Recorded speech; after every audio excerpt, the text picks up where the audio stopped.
नमस्कार दोस्तों, आपका वेलकम है हमारे चैनल नैन्सी पीहू वर्ल्ड पे। और आपका हार्दिक स्वागत करती हूँ मैं हमारे चैनल पे दोबारा से। आज का टॉपिक जैसे कि मैंने आपको बताया बहुत ही इंटरेस्टिंग होने वाला है, तो चलिए इस वीडियो को शुरू करते हैं। तो जैसे कि हमारी वीडियो आज जनरल नॉलेज के क्वेश्चंस पे होने वाली है, तो हम अपने क्वेश्चंस का सिलसिला और सवाल जवाब का सिलसिला शुरू करते हैं। तो दोस्तों, आपको अपनी स्क्रीन पर पहला क्वेश्चन दिख रहा होगा। प्रश्न एक है, यानी पहला प्रश्न है, सौर मंडल में कुल कितने ग्रह हैं? आपको 3 विकल्प दिए गए हैं। पहला विकल्प है 9, दूसरा विकल्प है 8, तीसरा विकल्प है 6। तो दोस्तों, आपके पास 5 सेकंड का टाइम है और आप अपने मन में जवाब सोचकर रख सकते हैं।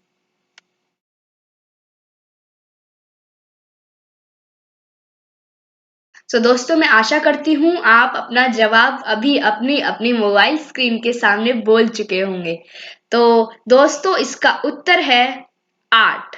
तो दोस्तों, बहुत लोग कहते हैं कि इसका उत्तर 9 है।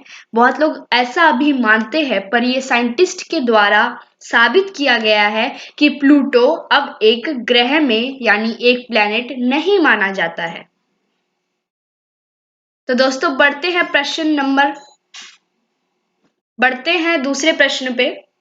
तो ये प्रश्न 2 है, सूर्य के चारों ओर घूमने वाले पिंड को क्या कहते हैं? हमारे पास 3 विकल्प हैं। पहला विकल्प है पृथ्वी, दूसरा विकल्प है चांद और तीसरा विकल्प है ग्रह। तो आप सभी के पास 5 सेकंड का समय है और आप अपना जवाब अपने मन में सोच के रख सकते हैं।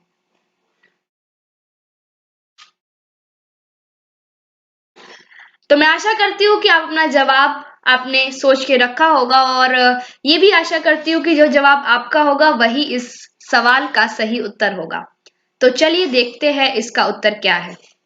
तो इसका उत्तर है ग्रह, यानी सूर्य के चारों ओर घूमने वाले पिंड को ग्रह कहते हैं।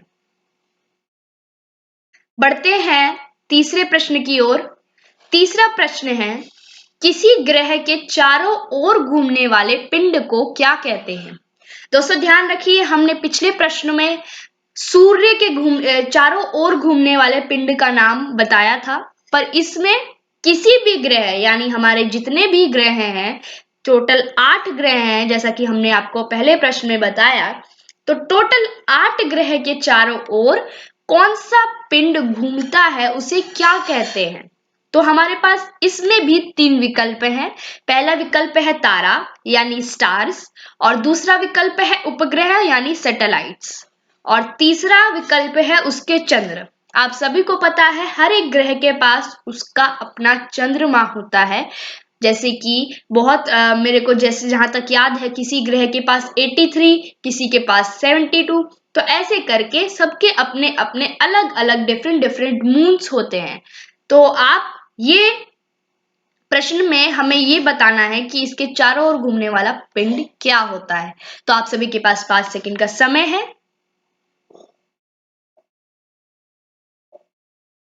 तो दोस्तों, मैं आशा करती हूँ कि आपने अपना विकल्प चुन लिया होगा। आइए इसका उत्तर देखते हैं। तो दोस्तों, इसका उत्तर है उपग्रह, यानी सैटेलाइट।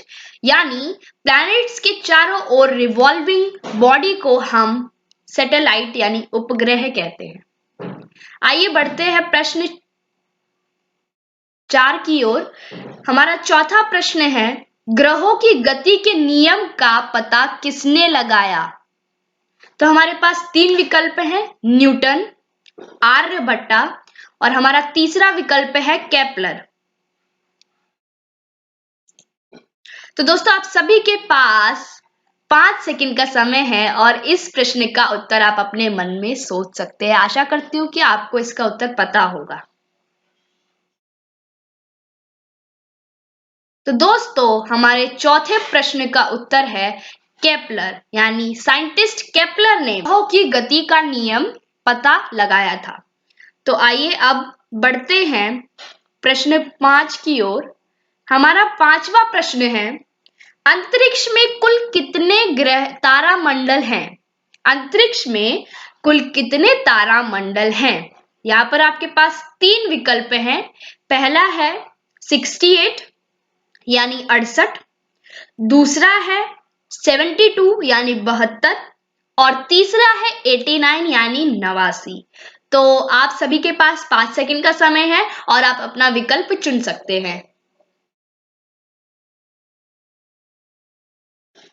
तो दोस्तों आशा करती हूँ आपने सही ही उत्तर चुना होगा। आइए देखते हैं इसका उत्तर क्या है।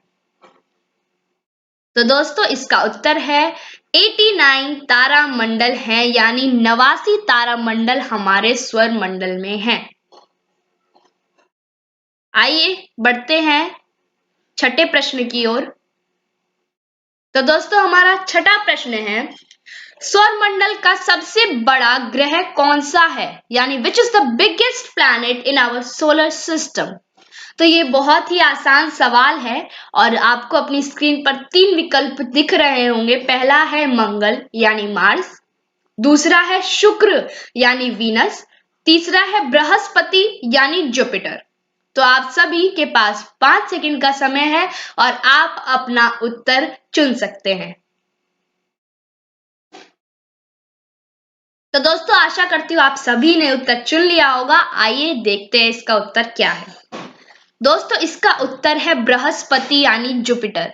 ये बहुत लोगों को पता होगा, ये बहुत ही कॉमन क्वेश्चन है और हमारी जनरल नॉलेज यानी हमारे normal general knowledge syllabus book में भी इसका वर्णन किया होगा या फिर आपकी साइंस की बुक्स में भी इसका वर्णन किया गया है। तो आइए बढ़ते हैं 7वें प्रश्न की ओर। हमारा 7वां प्रश्न है, सौर मंडल का जन्मदाता किसे कहा जाता है। तो ये प्रश्न थोड़ा सा हार्ड है, थोड़ा सा टफ है, पर आप लोगों के लिए ये बहुत ही फायदेमंद आएगा। ये प्रश्न जितने भी मैंने आपके साथ शेयर करे हैं, ये सभी सोलर सिस्टम से रिलेटेड हैं।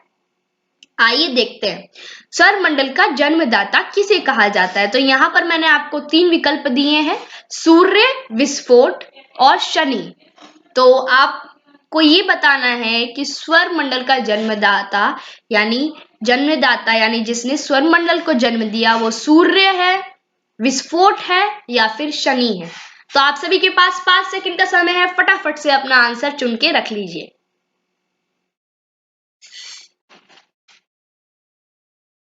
तो आइए दोस्तों इसका उत्तर देखते हैं। तो दोस्तों इसका उत्तर है सूर्य यानी सन, यानी solar system, father of the solar system is sun, यानी हमारे सौर मंडल का जन्मदाता सूर्य है। आइए 8वें प्रश्न की ओर बढ़ते हैं। हमारा 8वां प्रश्न है, कौन से ग्रह सूर्य के चारों ओर दक्षिणावर्त घूमते हैं, मतलब which planet revolve around the sun in the clockwise movement? Answer the question. तो दोस्तों यहाँ पे भी मैंने आपको 3 विकल्प दिए हैं। पहला विकल्प है मंगल व शनि यानी मार्स और सैटर्न, और दूसरा विकल्प है शुक्र व अरुण यानी वीनस एंड यूरेनस, और हमारा तीसरा विकल्प है बुध व वरुण यानी मर्क्यूरी एंड नेपच्यून। तो आप सभी के पास 5 सेकंड का समय है। आइए दोस्तों जानते हैं 8वें प्रश्न का उत्तर।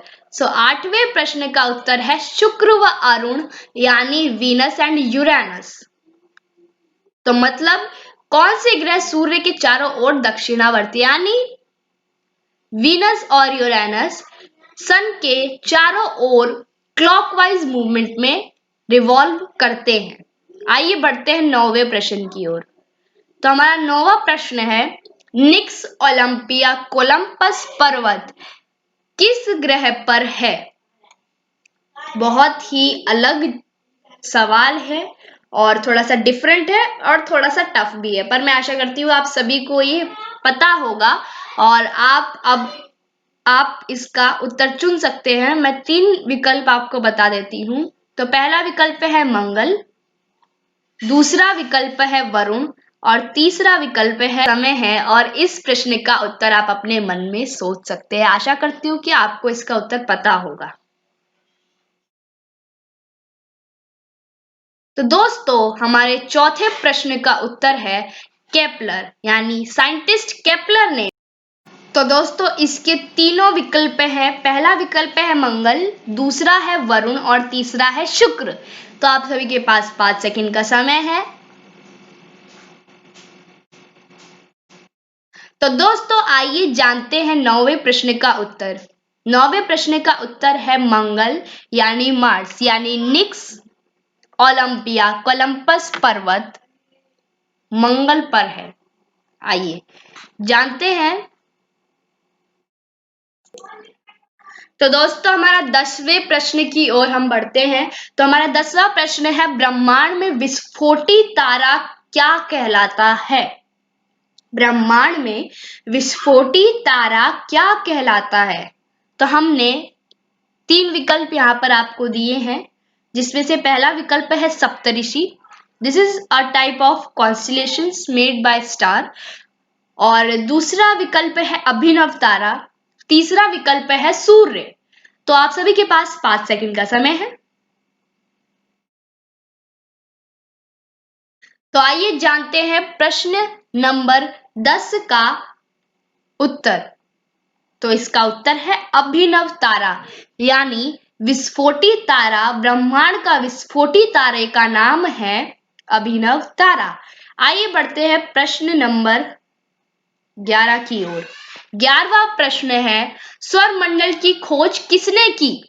सौर मंडल की खोज किसने की? आप सभी के पास 5 सेकंड का समय है। आप अपने विकल्प अपने आप बैठकर चुन सकते हैं।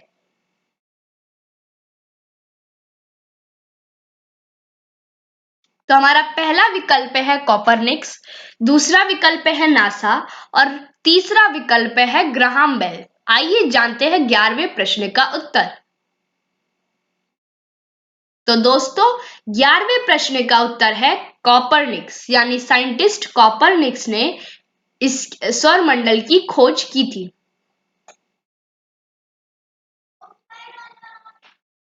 बढ़ते हैं 12वें प्रश्न की ओर। 12वां प्रश्न है प्राचीन भारतीय सूर्य को क्या मानते थे? दोबारा से दोहराती हूं, प्राचीन भारतीय सूर्य को क्या मानते थे? पहला विकल्प है उपग्रह, यानी सैटेलाइट। दूसरा विकल्प है ग्रह, यानी तारा यानी प्लैनेट, सॉरी। और तीसरा विकल्प है तारा, यानी स्टार। आइए आपके पास है 5 सेकंड और आप अपनी स्क्रीन के आगे इसका जवाब अपने मन में सोच सकते हैं।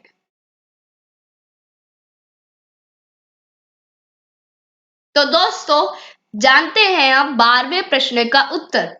तो 12वें प्रश्न का उत्तर है ग्रह, यानी प्लैनेट। यानी प्राचीन भारतीय एशियंट इंडियंस सूर्य को ग्रह मानते थे, जो कि गलत है। सूर्य एक तारा है, एक स्टार है।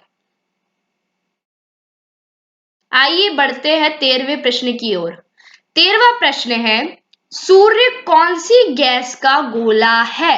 दोबारा दोहराती हूं, सूर्य कौन सी गैस का गोला है? हमारे पास यहाँ पर 3 विकल्प हैं।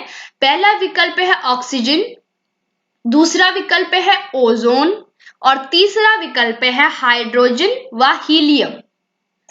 तो आप सभी के पास 5 सेकंड है इस सवाल का उत्तर ढूंढने के लिए कि सूर्य किस गैस का गोला है। आइए दोस्तों जानते हैं इसका उत्तर। तो इसका उत्तर है हाइड्रोजन व हीलियम, यानी हाइड्रोजन एंड हीलियम गैस का गोला हमारा जो सन है वो है। आइए बढ़ते 14वें प्रश्न की ओर। हमारा 14वां प्रश्न है सूर्य के मध्य भाग। जानते हैं 14वें प्रश्न को। 14वां प्रश्न है सूर्य के मध्य भाग को क्या कहते हैं? सूर्य के मध्य भाग को क्या कहते हैं? सेंट्रल पार्ट ऑफ द सन। तो इसके 3 विकल्प हैं, प्रकाश मंडल, कोर और नारंगी, यानी ऑरेंज।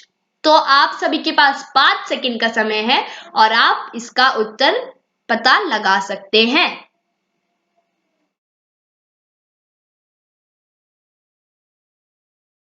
तो आइए जानते हैं 14वें प्रश्न का उत्तर। तो दोस्तों 14वें प्रश्न का उत्तर है प्रकाश मंडल। तो सूर्य के मध्य भाग को प्रकाश मंडल कहा जाता है। आइए बढ़ते हैं last but not the least हमारे 15वें प्रश्न की ओर। तो जो हमारा 15वां प्रश्न है वो है किस देश में अरात्रि को सूर्य दिखाई देता है। मतलब कौन सी कंट्री में मिडनाइट को यानी आधी रात को सूर्य दिखाई देता है। तो हमारे पास यहाँ पे 3 विकल्प हैं। पहला है कोलंबिया, दूसरा है नॉर्वे और तीसरा है यूरोप। तो मैं आप सभी को इसके लिए 10 सेकंड का टाइम देती हूँ क्योंकि ये लास्ट क्वेश्चन है और थोड़ा सा हार्ड है। तो आप 10 सेकंड में इसका आंसर पता लगा लीजिए। तो दोस्तों फाइनली हम रिवील करने वाले हैं हमारे लास्ट क्वेश्चन का आंसर और हमारे 15वें क्वेश्चन का आंसर यानी 15वें प्रश्न का उत्तर है नॉर्वे। नॉर्वे एक ऐसी कंट्री है दोस्तों जहां पर मिडनाइट को सन अपीयर होता है। तो दोस्तों आशा करते हैं आपको हमारा वीडियो पसंद आया होगा।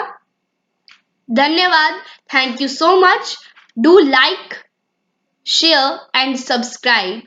तो हमारी वीडियो को लाइक करें, शेयर करें और हमारे चैनल को प्लीज सब्सक्राइब करें। अगर वीडियो हमारी अच्छी आपको लगती हो तो कमेंट करके जरूर बताएं और आगे आप कौन से कंटेंट चाहते हैं ये भी कमेंट में करके बताएं। नमस्कार, जय हिंद।